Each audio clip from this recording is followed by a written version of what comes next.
Ever feel like there's more to life than meets the eye? Ever feel there's more to yourself than you give credit for? Like there's a deeper truth, a wellspring of love that connects us all. Welcome to the Human Spirit Podcast. I'm your host, Anthony. This podcast is about exploring the common spark within us all, that place within that holds a deeper sense of truth and love. And hopefully this podcast can become your sanctuary, a place to cultivate that inner flame. Together, we'll listen to a multiplicity of stories and practices from others on this journey. Those who are curious and wish to understand themselves and the world. At its core, this podcast is about adventure and character building so that we can unite as one family in this vast and miraculous universe. Thank you for tuning in. And now, I'll interrupt the podcast with one of our beautiful guests. Welcome everyone to another episode of the Human Spirit Podcast. Today I'm here and I'm honored to be sitting next to a beloved friend of mine, Joe, or Giuseppe, who was actually he was a concierge of the building I used to live at.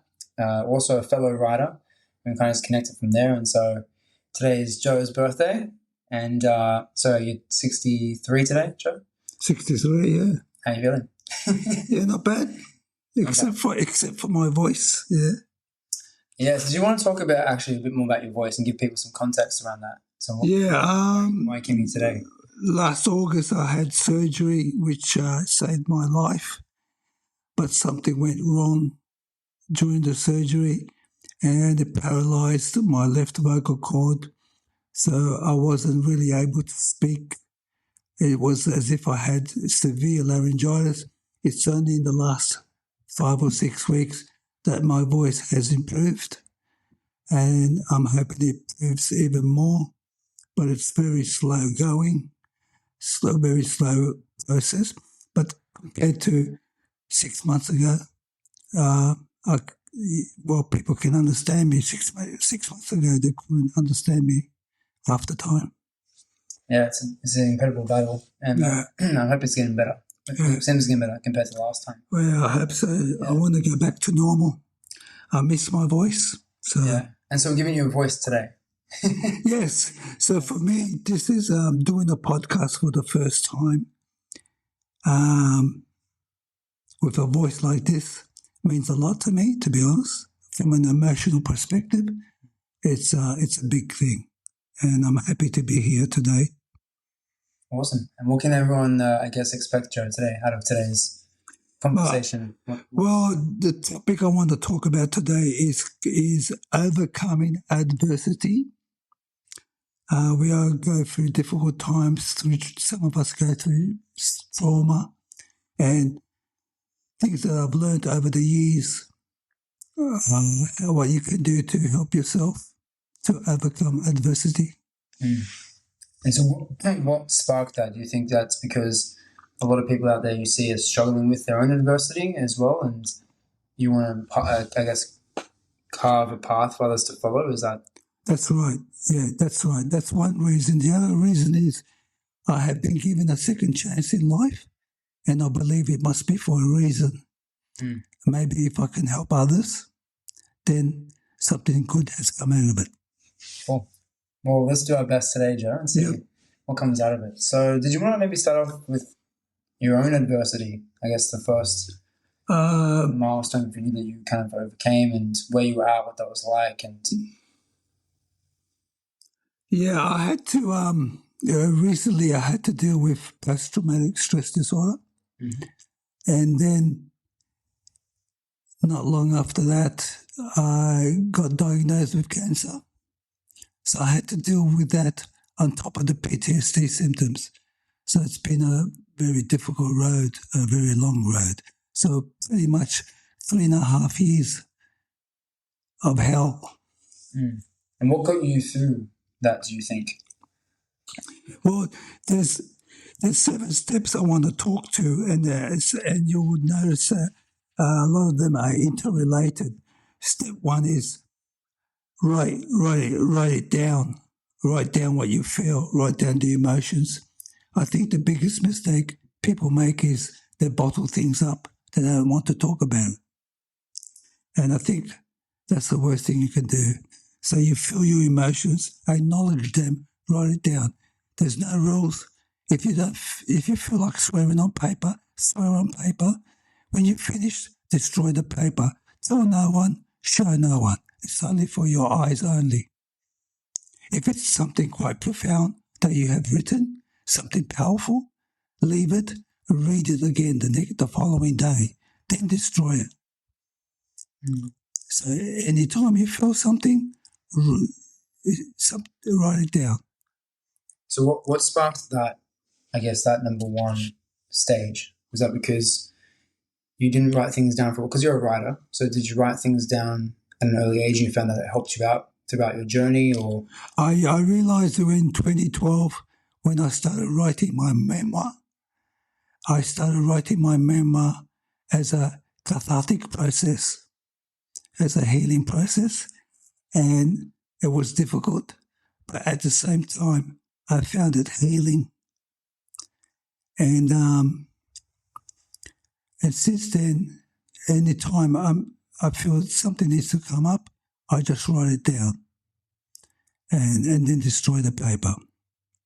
Write down your thoughts, your feelings, because if you keep them bottled up, they thrive. Negative thoughts, negative emotions thrive in the darkness.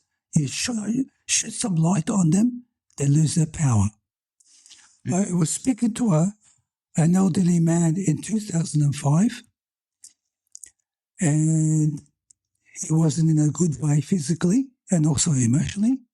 And talking to him, I found out that he was a prisoner of war held by the Japanese during World War II, and the Japanese forced him to watch his friends get decapitated by samurai swords. And I could tell the way he was talking to me, it was still affecting him after all these years.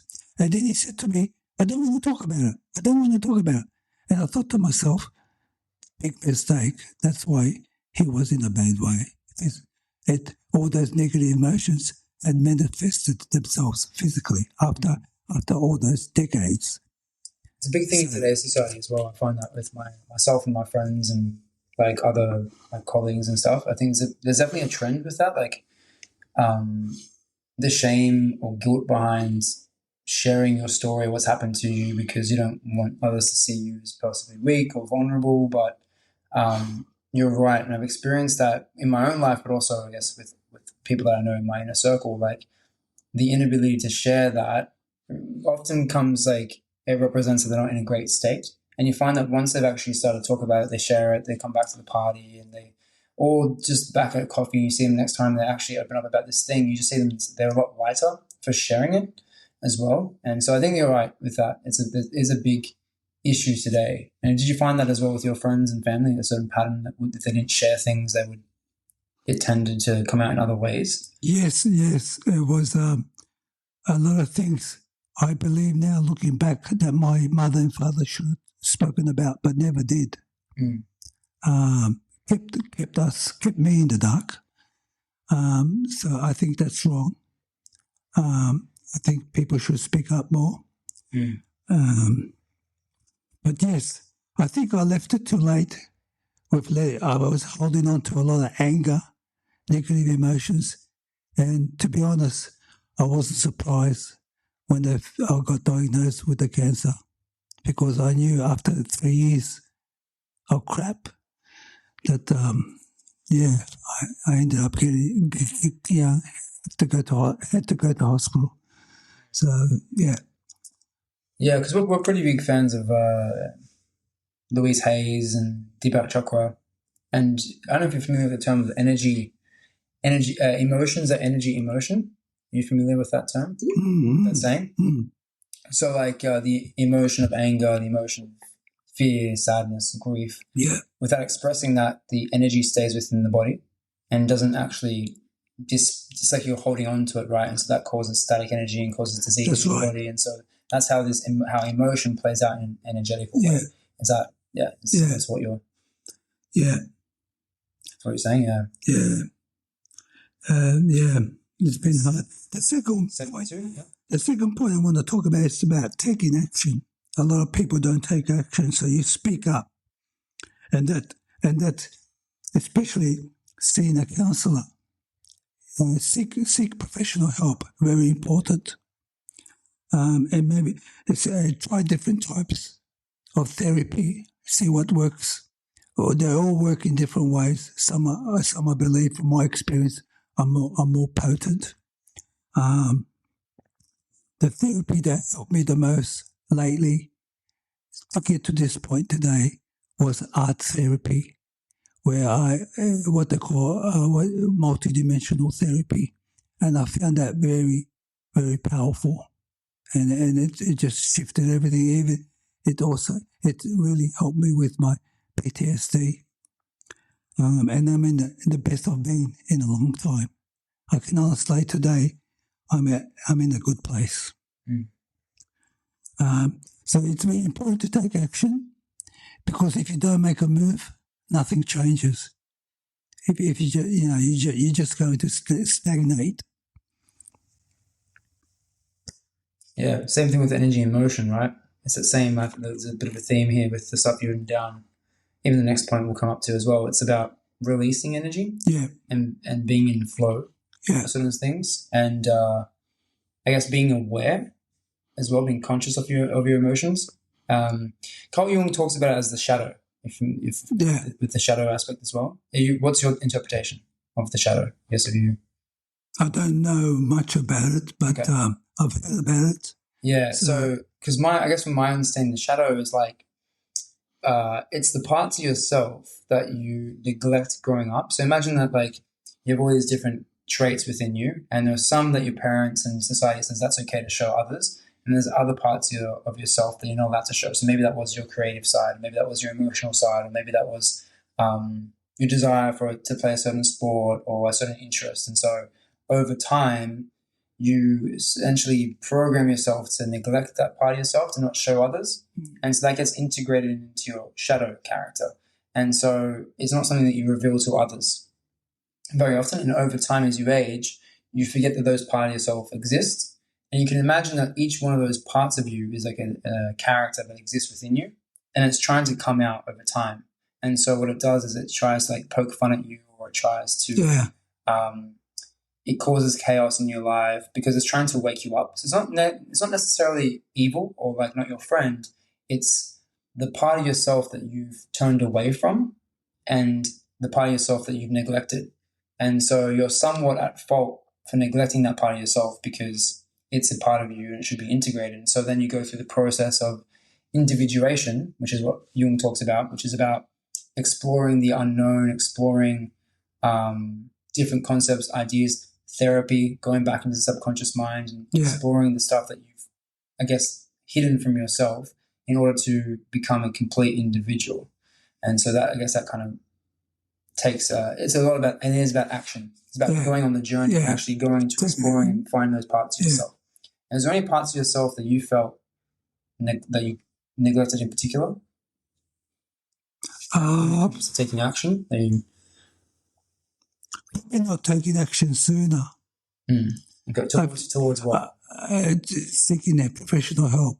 Right, with the PTSD. I think I left it. I think looking back now, when I started seeking help, I would only see my counsellor once every 3 weeks. Looking back now, I think I should have seen her weekly, every week. Yeah. I left, once a month. It depends where you are at the time emotionally. And I realised I was in a bad way. I should have seen her 4 or 5 times a month, not once a month. I think that's the mistake I made. I think part of it is also, which is very easy to do, and most people do it, is where you slip into the victim mentality. You adopt a victim mentality, and you got to be aware of that and be careful. Don't slip into a victim mentality. Yeah, there's a tricky one, because I've been to a psychologist myself to talk about, I guess, my own like family history, stuff like that. I didn't like it because it was very victim mentality. Like what's happened to you, what's been done to you. It's kind of focused on the negative aspects of things, and like not that I don't want to talk about it. It's like I actually want to move on from it. and so and have a bit more of a positive energy. So I actually found NET. Are you familiar with that? Neuro-emotional therapy. Mm-hmm. And I've been there. So I've known Bri for about 5 years. But there was one point in time where I think I went every 2 weeks for 2 years straight. Yeah. And I thought, holy crap. Yeah. Like how much stuff is there to go That's to right. go through? That's right. And it's actually never ending. And That's right. But it was never negative. It was all about like it. And what it was like, it was like asking the body. So sometimes I wouldn't even know what I was going to talk about. I would go there, you put your arm out, and then she'd ask a question. If the arm was weak, you'd then be like, okay, this is weakening your energy, this is weakening you. And it's you actually communicating to your body. And then you might be like, is it grief? Is it resentment? And then let's say it was resentment. It's like, is it your mother? Is it your father? Is it a sibling? Is it a friend? And then you eventually get to the point and then you go, okay, well, what's bothering you about this person right now? And it generally is the present moment. So it could be like something that week kind of really annoyed me. But then you go back to like, when was the first time you felt that emotion? And then you start to uncover that emotion again and travel back to that time, because it usually stems from that same initial kind of point of contact with that trauma. But you're right, like it took a long time to I guess weave out of it and kind of put the story together, because a lot of it's stories too.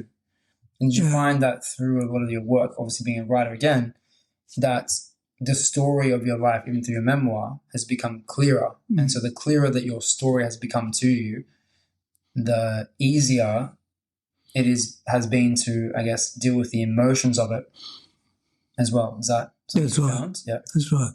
Yeah. Because if you slip into the victim mentality, you're waiting for people to rescue you. You need to rescue yourself by taking action. Yeah. By helping yourself. So a good example is, when I go into the city, I see the homeless people with their little cup where they were waiting for you to put coins in. Okay, some of them have mental issues. I understand that, but some of them probably don't. Why are you sitting there day after day? People put coins in your cup. Why don't you go seek help and move forward in your life? Because I've seen some of the same people that I used to see 16 years ago, they're still there. Again, if you don't make a move, nothing changes. And it brings us, I guess, to your third point, which is cut. So sometimes it's about, taking action. But people would tend to, which is understandable. You're in a low, you self-medicate, you turn to alcohol, drugs, or both. That's going to stop you from listening to your intuition. I found my intuition is what showed me the way. It wasn't. No one said to me, "Go see Monica. She does multidimensional therapy." No one said that. My intuition told me to look up art therapy. Because one day I thought maybe I should try a different kind of therapy, and then art therapy popped in my head. So I Googled it. So what? And when I saw Monica's profile, this is the one. Don't ask me how I knew. I knew she's the one to see. And she's helped me a lot. I healed because I saw her. Why did I see her? Because my intuition told me. So if you're under the influence of alcohol, if you're drunk half the time or under drugs, you won't be able to listen to your intuition. How does your intuition speak to you? I just get the thought in my head. It's just as if I just about something, it just pops into my head. So how do you know the difference between that thought that's called intuition and like a regular thought? It's kind of a knowing. I can't describe it. You just know it's your intuition. I kind of, because I used to meditate back in the 90s, I used to do a lot of meditation and listen to meditation CDs. I think I've honed it.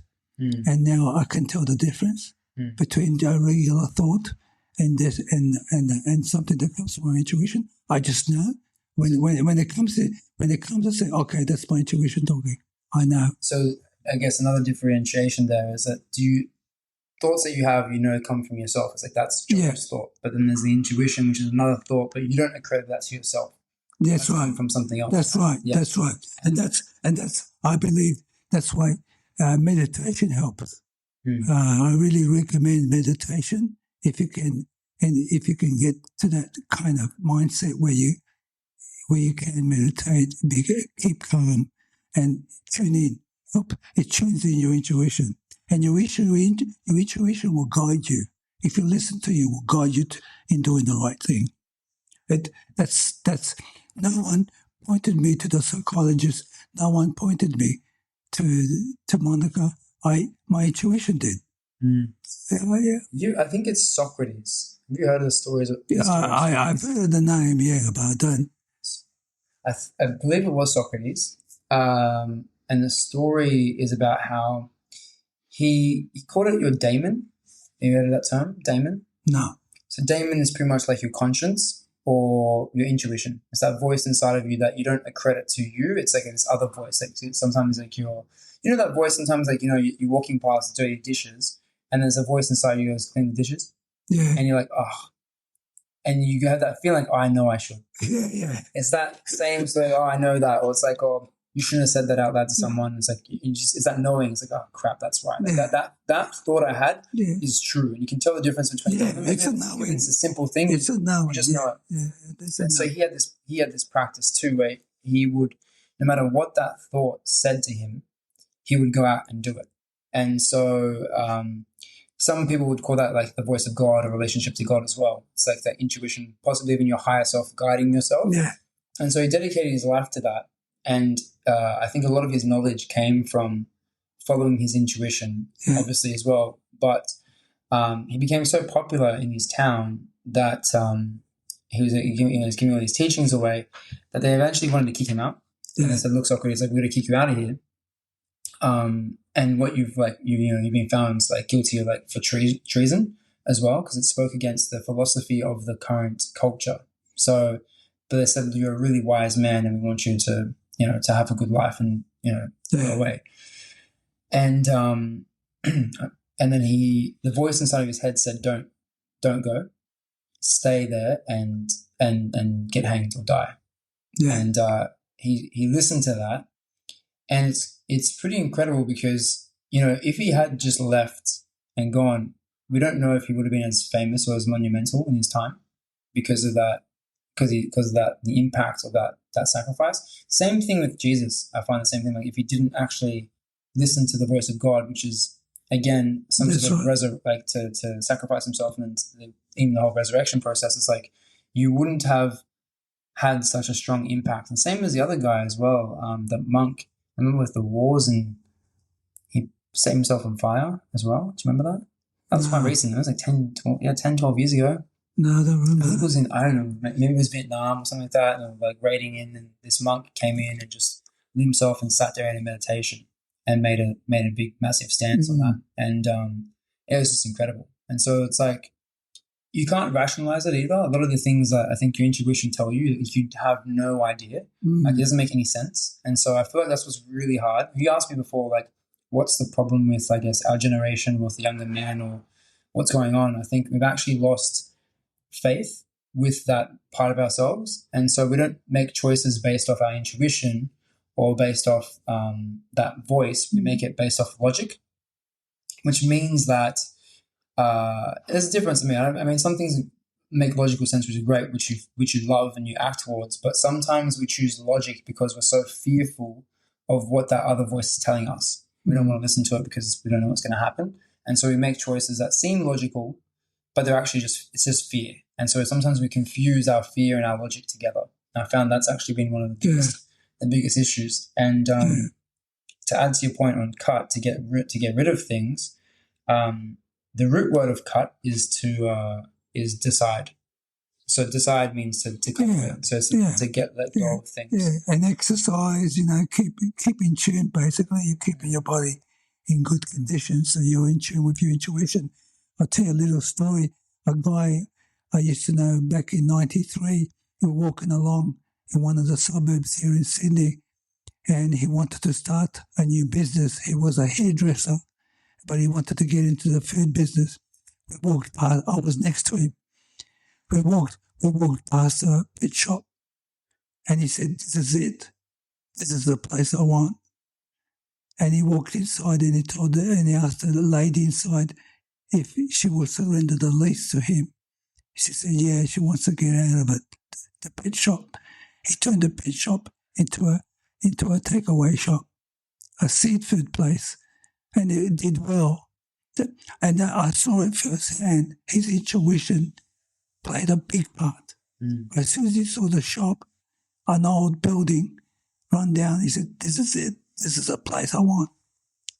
And I realized now it came from his intuition. He painted it. He did it really well inside, and he made money because he was in tune with his intuition. He did the same thing a couple of years later. He sold the business to his friend. He went to Port Macquarie. He did the same thing. He did well. Yeah, you told me that. Yeah, I was telling you about that. Yeah, about John. Yeah, because I realized he was a guy that was in tune with his intuition. Well, it's funny, I'm hearing you say that now, in tune with his intuition. And intuition just seems like it means in tune. Yeah, exactly. Yeah. That's exactly that. And he told me the story. I went and saw him. He had a place at Foster, fish and chip place. He went around, he told me the story. He went around the roundabout, turned right. As soon as he saw the shoe shop, he said, that's it. I want the shoe shop. He turned it into a fish and chip takeaway place. He did it professionally. He did it well. And he said, Joe, and this is back in 2001, he said, Joe, I'm turning over $18,000 a week. And that was over 20 years ago. You think, like, I guess looking back at the relationships and different people's outcomes in life, because, being 28 now, it's like, I'm socially speaking to other people my age, and you're seeing people make choices based off logic, based off intuition, based off their family's opinions, based off their own opinions, based off what their girlfriend likes, different things, right? So when it comes to looking back at the choices that people made, do you believe that the people that followed their intuition, now that you're 63, looking at everyone who's played out, that those that followed their intuition or followed their heart had a greater success in life, not even just monetarily, but also just physically, financially, spiritually? Yes. Is that? I've seen it over the years. It's what a good businessman does, an entrepreneur. He listens to his intuition, makes the right business decisions. That's why he's a billionaire. Yeah. And do you find that, like, tying back to your first point with, like, write it down and emotions, because this is something that happened to me when I was a couple of years back, was I actually betrayed my intuition. So I had an intuitive thought and direction, and I actually went against it, and it put me back a couple of years, and it actually hurt a lot emotionally, and it felt like a betrayal at some point. And I know it's like I'm still early, so I have time to kind of alchemize that and go through that and discuss it. But I found that, like, the cost of not following your intuition is like a form of betrayal of yourself. And then, what's the lesson in that for you now? What have you learned from it? To follow my intuition and to be and to also to be honest and truthful. That's why it happened in the first place, to teach you that. Yeah, and I believe that as well. Yeah. And so it's our way of looking at that past situation and being okay with it. But you're also at risk of, if you continually do it, you become numb to intuition. I found that with a lot of people. Like, the more times you ignore it, the lesser it's harder to find the tune again. Yes. And it's just like, it's such a struggle. And I think a lot of people have gotten to that point where it's so hard to find. Yes. And so have you found many people that have, I guess, kind of lost it, and what's kind of brought them back to it? I think it's pretty much lost today because of social media. People worship social media. They look at that. They don't look at within. They don't look at answers within themselves. They look at what's out there. What are people saying on social media? There's a heavy reliance, with too much information overload from social media, but no one's listening to their internal, conversation. Which is the meditation. Which is the meditation, yeah. So I guess to kind of clarify that as well for people, because I do meditate, not as regularly as I like, but you still have thoughts. Yeah. People like you're having thoughts in meditation, but the thought that you're getting is like that is the different one, the intuitive one, which is like it's a different kind of thought. It comes from stillness. It comes from when you That's actually right. you're not thinking about anything, and that thought just pops in. And you're like, whoa, and it kind of takes you back, like where the hell did that come from? And so then you attribute it to something higher. If you want to move on to point, I think we just kind of covered it before. Yeah, I think cut. The other thing is cut out whatever's causing you the problem. Could be a person, could be a work environment. Remove yourself from that. Whatever the cause is, wherever's causing you the trauma or the heartache, whatever. And also be aware of your negative thoughts bombarding your mind. Cut out the negative thoughts that keep bombarding your mind. How do you cut out negative thoughts? Replace it with a positive one. Focus on what gives you joy. Focus on what you want to do next that brings you joy. So that's through writing or through... Yes, through writing. Write it down. I feel more happy when I'm doing this, when I'm doing that. I'm looking forward to starting my own business or whatever. Or I'm looking forward to traveling next month overseas. That the thought of you going overseas maybe brings you joy. Focus on that. Plan your trip. Spend time planning your trip because that'll bring you joy. And the fourth one is listen to your intuition, which is interrelated. We spoke about that. I believe it's very important.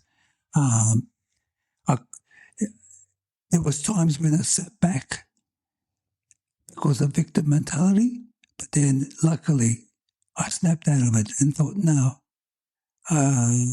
my intuition is telling me to do this. So one thing I've learned is don't sit back and wait to be rescued. Help yourself. A good example is Sylvester Stallone, the actor.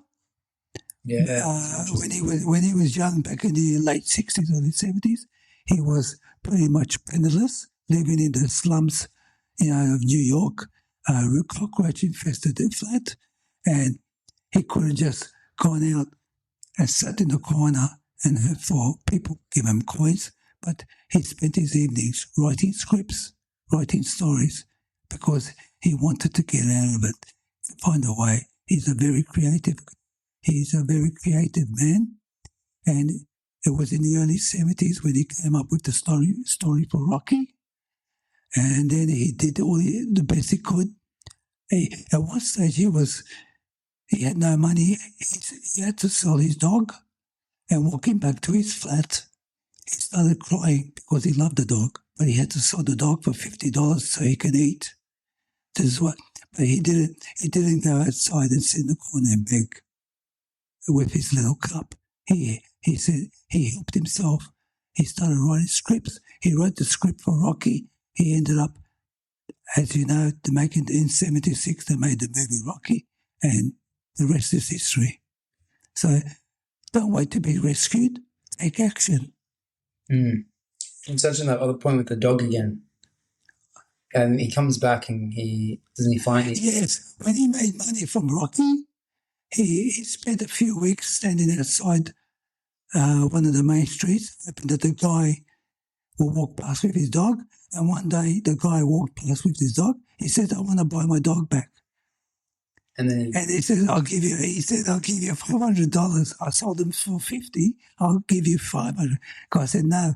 In the end, he had to pay $15,000 to the guy. He said to the guy, I'll give you $15,000 plus a small part in the movie, in the next movie. The guy said, all right. And Sylvester Stallone got his dog back. I love that story. Yeah. That's one of my favorite ones. But the thing is, what you can learn from Sylvester Stallone, he didn't adopt the victim mentality. I need to help myself. What am I good at? I'm good at writing scripts. I'm good at writing stories. And he did. He wrote Rocky. And he was, so that's something else, I guess, you didn't write down here, but it was finding what you're good at. Yes. I think that's important. Yes. Focus. Instead of focusing on the negative, why me, why this, focus what are you good at? How can I develop that?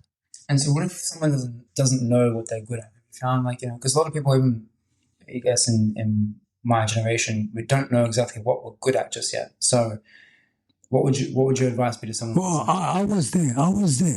I've been there.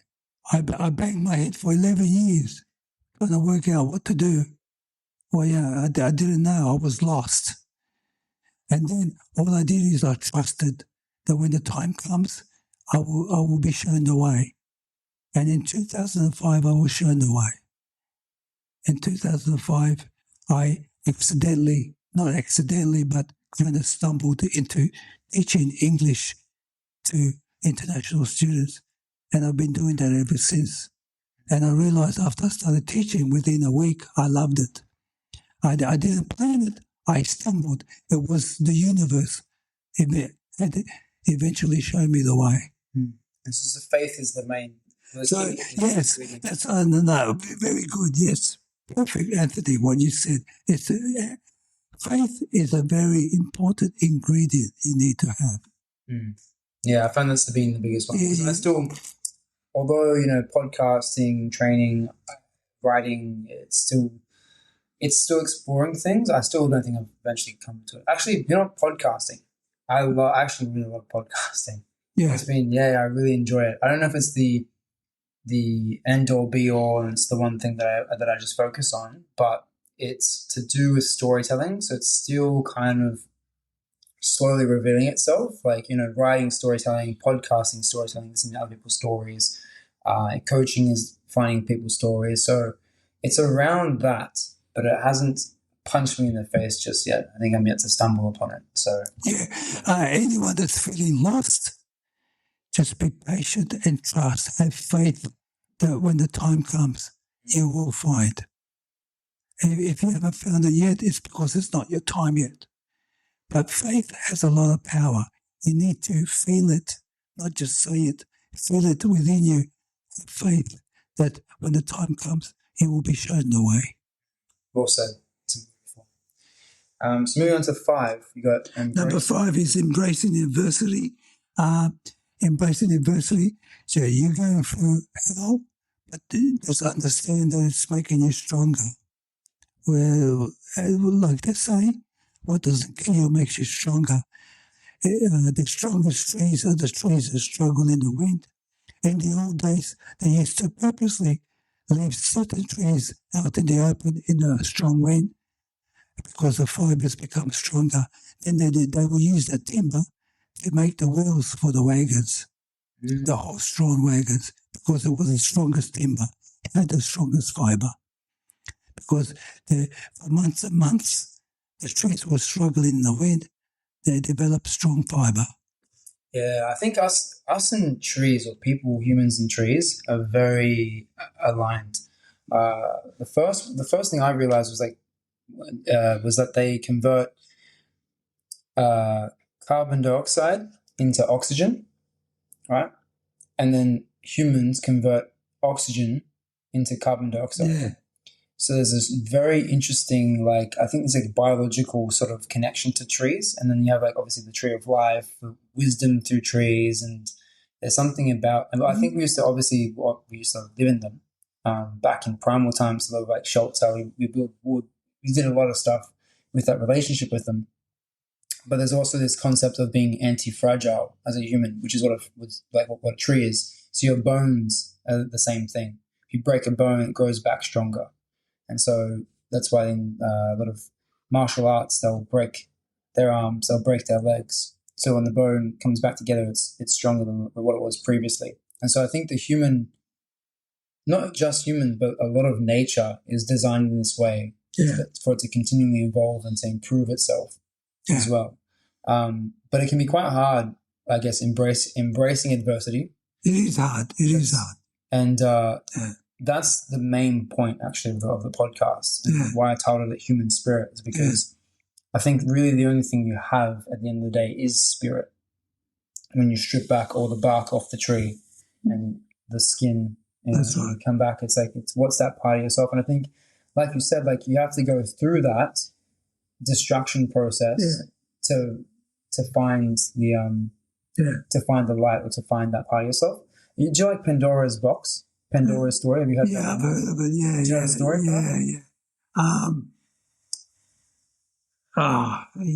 It's been a long time. You have to. Yeah. I'll enjoy this one. I love this. This is one of my favorite stories. Yeah, it really is. So Pandora was the first female mortal on Earth, and she was, I can't remember what God created her, but she was created. She came down to Earth, and then when she got here, she was given three gods gave her different gifts. Zeus came down and gave her the gift of curiosity, and he gave her a second gift, which was the box, or Pandora's box. But he told her that in this box, you can't open the box ever, right? And you suffer consequences for opening it. But he also gave her curiosity, and so that kind of mimics human nature. Like to be human is to be curious, and then there's always something that we're curious about that we shouldn't quite open, which is that danger sort of aspect. And then anyways, over thousands of years, the curiosity grows over time, and over time she starts to eat at her, and she opens the box, and inside the box is all the evil in the world. And so she unleashes evil upon the world, and that's how evil comes about. And she puts the world into a state of chaos, and she feels sad and disheartened by it all. And then she hears like a glimmering sort of tune and a light, and she goes back into the box, and in the box is hope. Yeah. And it's a beautiful topic because you start to question if hope is evil or if it's good. And it's such an interesting thing to think about because you can be heading towards danger, but if you have hope, you'll be okay. But without it, you'll be dead. But you might walk into danger anyway, but at least with hope, you enjoyed the process of it. So some people lose it because they think it's pointless. You're going to die anyway. What's the point? But if you have hope, you walk differently, you talk differently, you have a different sort of energy value. Even if it does lead you to chaos and to your own destruction, it builds up that character. And it's been a massive debate within, I guess, the philosophical community. But I find it's a very interesting thing to reflect upon, is that concept of hope, what it is. They use it in Star Wars. In Star Wars, how you talking about George Lucas and... the first one. Yeah. Well, who's something to do with hope? Is the George Lucas and Joseph Campbell. Joseph Campbell, he wrote that story. They wrote that story together.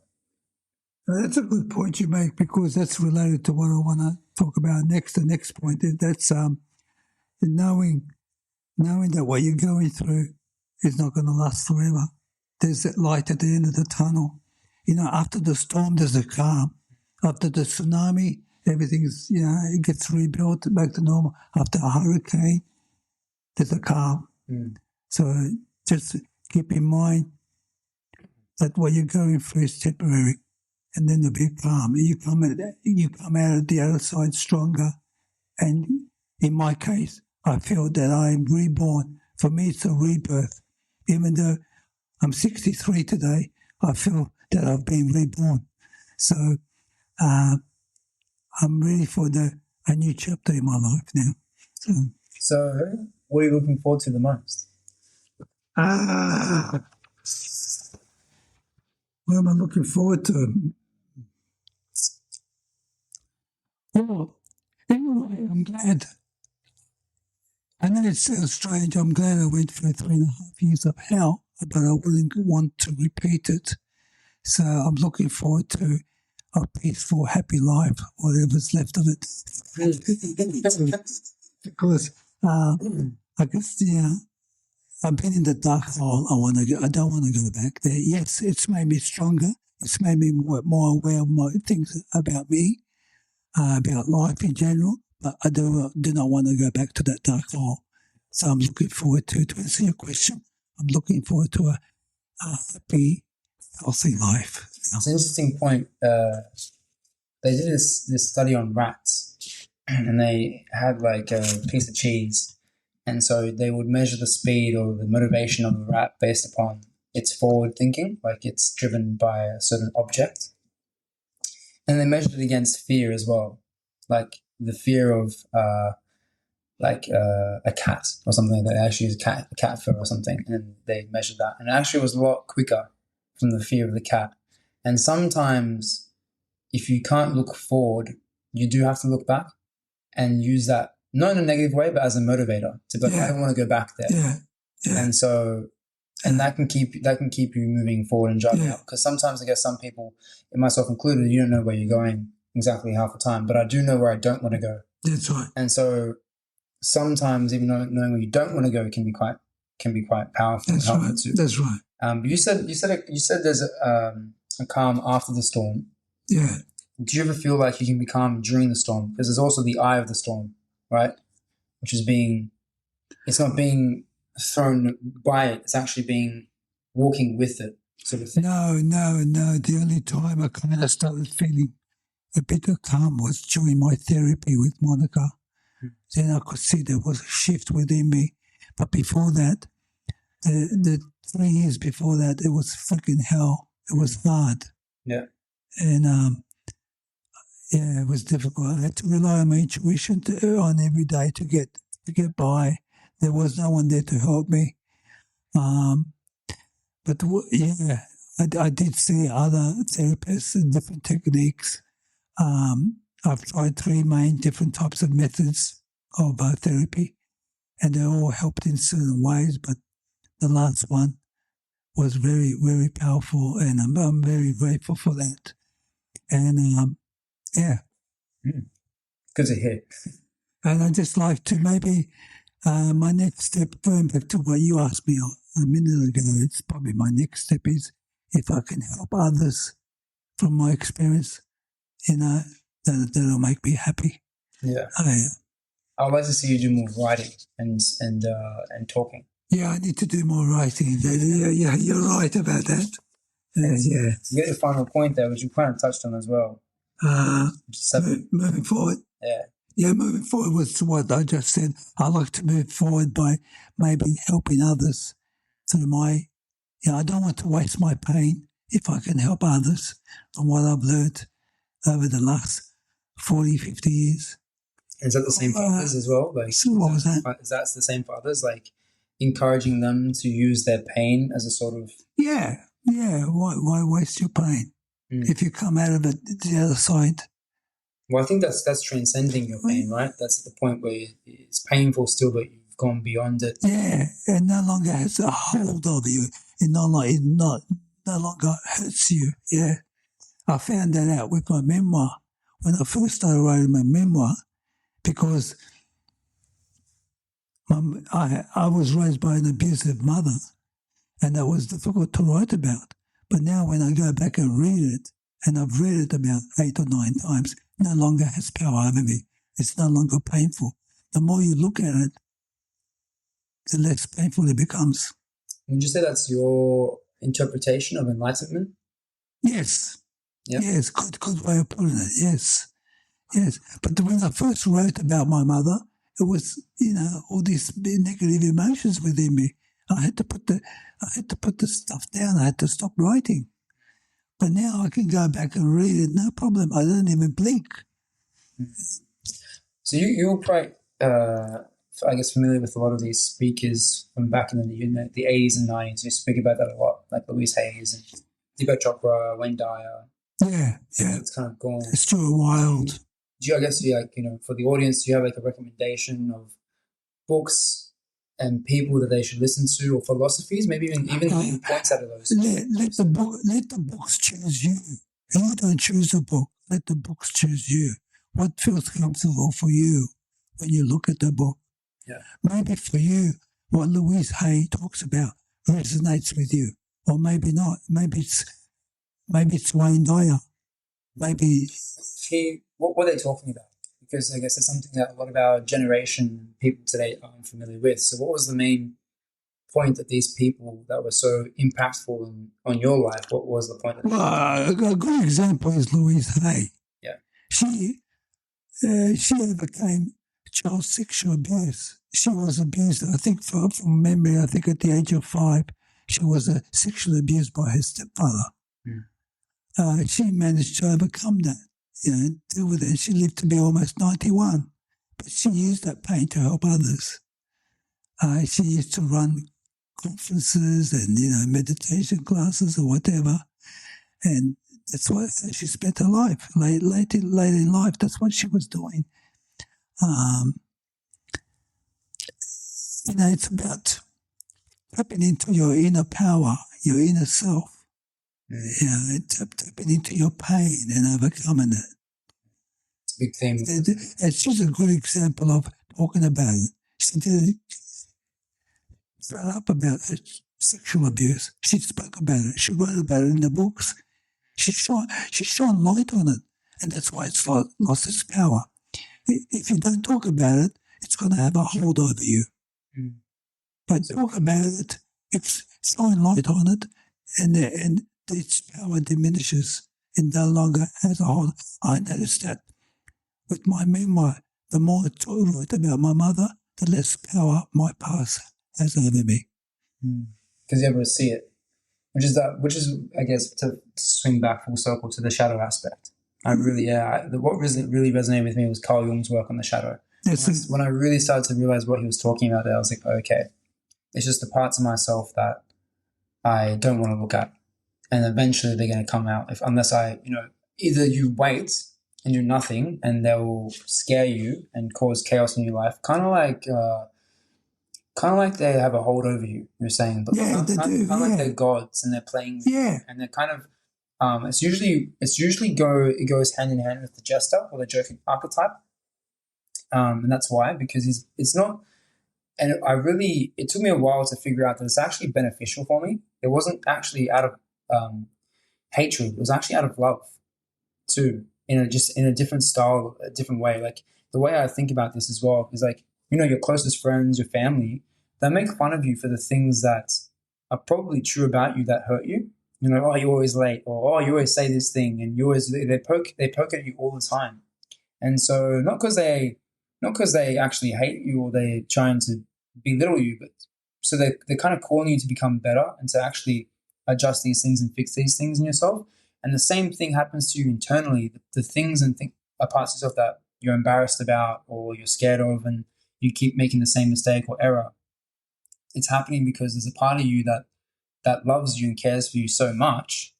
That's your shadow side and dark side that is trying to like knock on the door and wake you up, sort of thing. And it's only by looking at it and I guess shaking its hand or hugging it that you integrate it into yourself, sort of thing. Yeah. So that was a really big lesson from Carl Jung, and I think that's probably one of my biggest mentors would be and referrals and books that resonated with me was Jung's work. Thank you. Hey everyone, thanks for listening to today's episode and for tuning into my podcast. From the bottom of my heart, your support truly means the world to me. If you enjoyed today's episode, if it sparked a new idea, connected you to the world, or simply gave you a greater sense of happiness, I have a small favor to ask. It would absolutely make my day if you could share this podcast with someone you care about, whether it's a friend, a family member, or a colleague. Simply send them a quick text with a link to the episode. Introducing them into something that you enjoyed would really, really help me and help the show out. So once again, thank you for your continued support and for being part of this journey with me. Until next time, take care and keep spreading those good vibes. And I'll see you in the next episode.